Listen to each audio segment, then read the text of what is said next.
ассалому алайкум, онҳое ки дар канали мо ҳастед. Саломат бошед, умедворам ки ҳама хубед.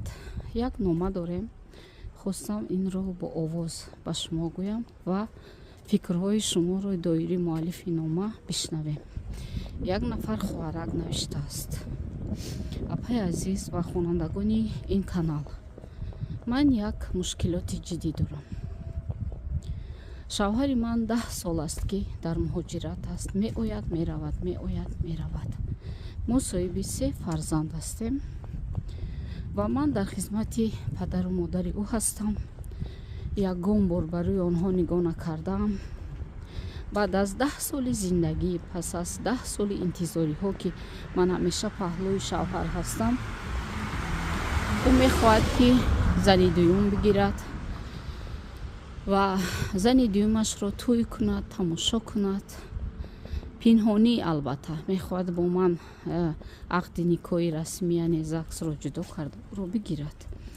ва ҳайратовараш ин аст ки падару модараш ӯро тарафдоранд. сабаби зангириашро пурсон мешавам. мегӯяд ки ин духтаракро дӯст доштааст.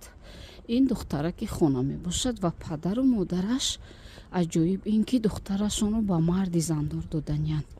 албатта аз рӯи қонунгузорӣ ман аст, вале шавҳарам бо ман ақди никоҳро маҳкам карда, вале никоҳи мусулмониро не. ба хотири фарзандон мехоҳад бо ин духтараки ҷавон яъне тӯй кунад.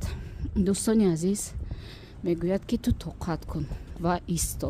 ман чӣ хеле истам вақте ки ӯ болои мани хизматгор зан меорад бо тӯю тамошо ва ман бояд дар як кунҷи шаҳр ҳамеша интизори ӯ меистодам.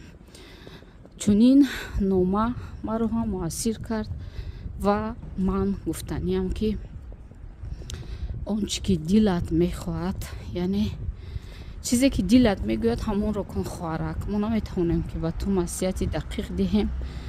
шояд хонандаҳои азиз аз таҷрибаи зиндагии худ ба ин хоҳари азизи мо ягон масиҳати хубе диҳанд. бо мо бошед. дар комментарияҳо ин хоҳарак мебинад суханҳои шуморо.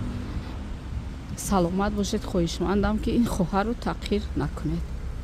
худованд нигаҳбони мо шумо бошад, азизони дилу дида.